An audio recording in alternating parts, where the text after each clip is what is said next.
excited and guilty as well.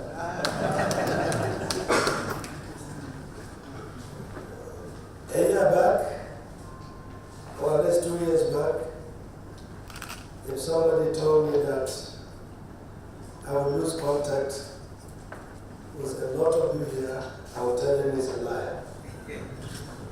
But the challenges of the job has made it so difficult for us to meet. I feel really very happy. I'm really very honored to see you all today.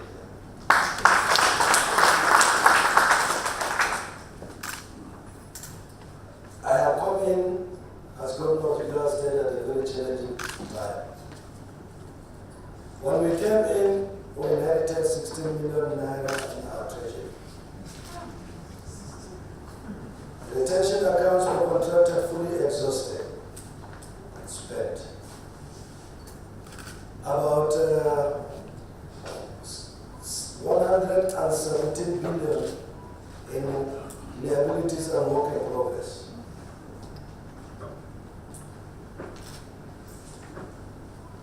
And the revenue keeps dropping month after month. Well, because of the preparation you have given me, we are able to manage the situation. To the best of the ability. So I've learned a lot from you, and I'm applying that knowledge to survive in this very daunting moment. When we come in, part of what I learned from you is to look around.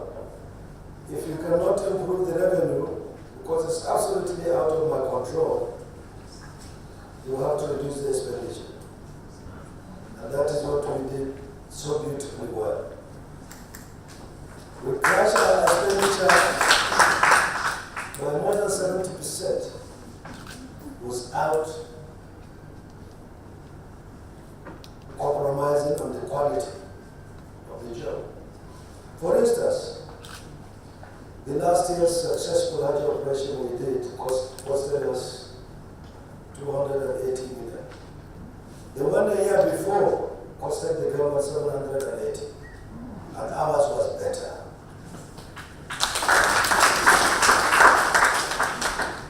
For the last 11 months of my administration, I spent about 200 million on security issues.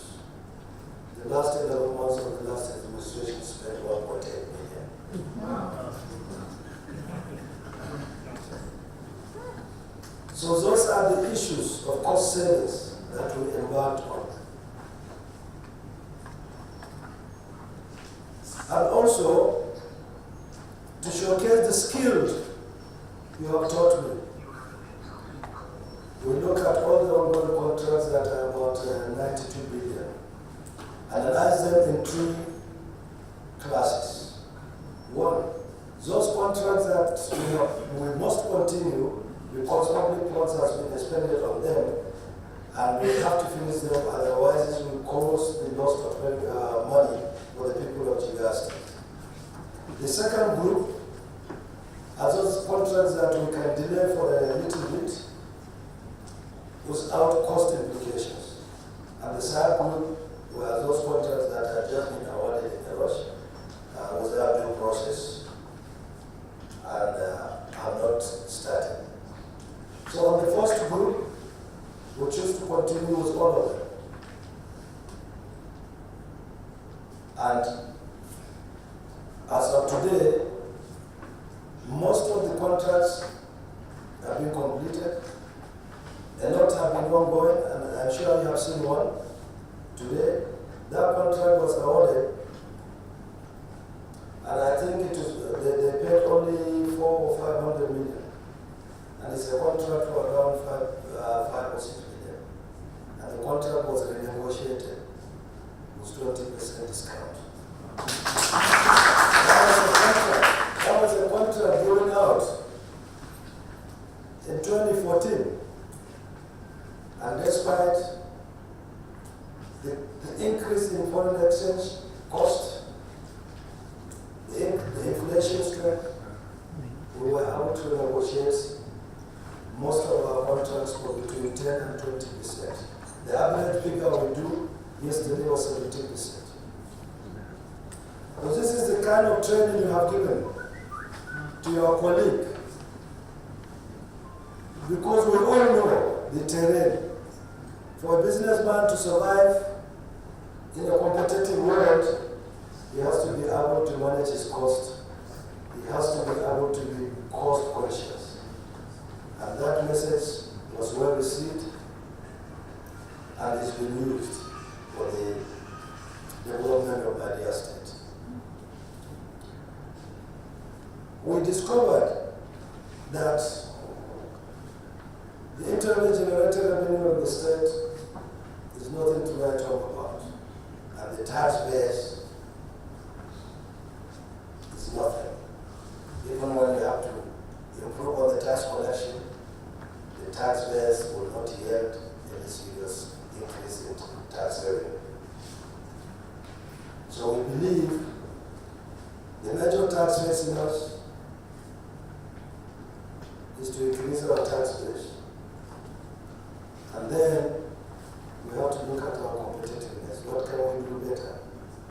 We cannot start industrialization because we are marginalized by the closeness we have to Ghana, where they have all the infrastructures and all the industries there, competitiveness.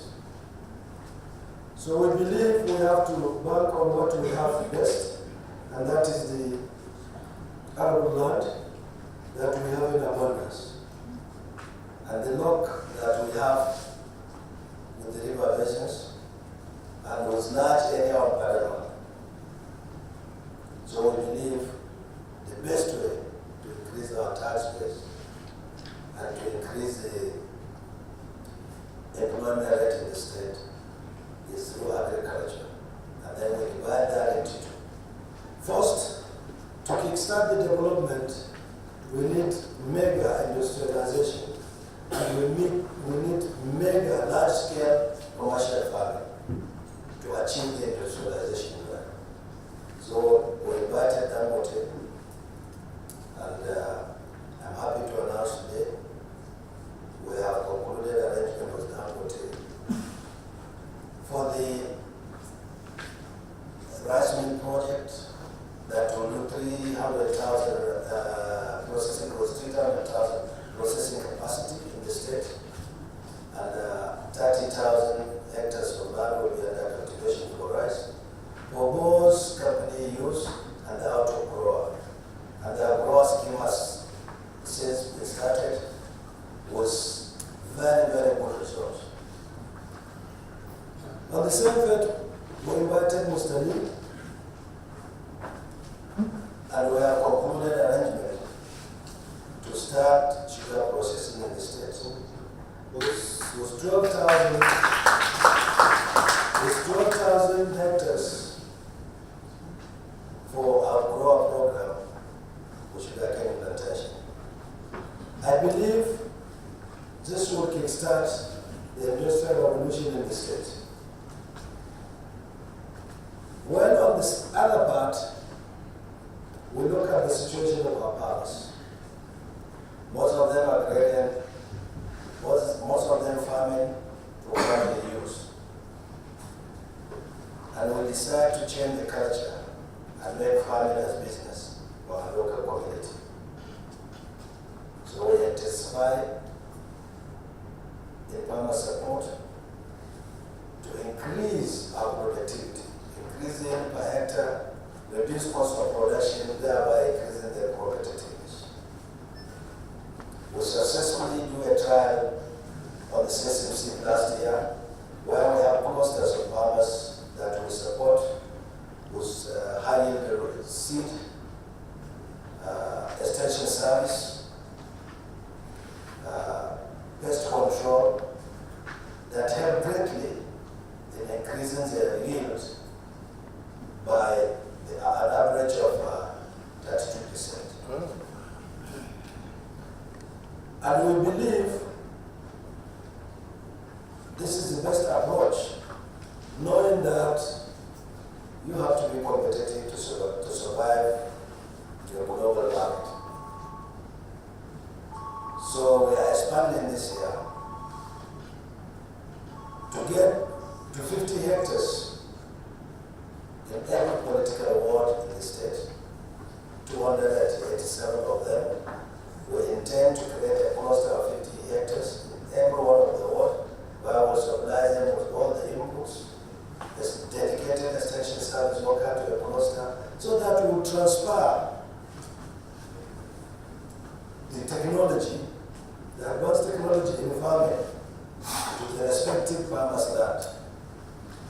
I have seen cases where in our demonstration farms we do between 5 to 7 tons per hectare of rice, where the average farmer do 2.5 tons per hectare. So in the initial stage, we intend to transfer that technology. What we do in our demonstration farm, transfer it to the farmer, finance the process, and help him understand the best techniques of farming. That will increase his yield, reduce his cost of production, thereby increasing his competitiveness. And that will make farming attractive for our young farmers. So this is the major strategy which we believe will help the states like Jigawa State. In addition to that, I've been talking to all my friends and colleagues around the world to see what industries will come, what in Jigawa State that will have relatively competitive advantage. One of such initiative is the granite industry that we have visited today. That process took only 6 months. We discussed with him, give him certificate of incorporation in a week, facilitate his import of machinery, help him in the process of clearing, and supported him with all the necessary documentations he needs with certification for from the Ministry of Soil and Minerals of the licenses for the granite he's breaking. The whole process took us only 6 months. We are busy also with investors on 2 rice mills that I believe in the next 2-3 months will commission. We are also having a textile factory that will be doing toys, children wear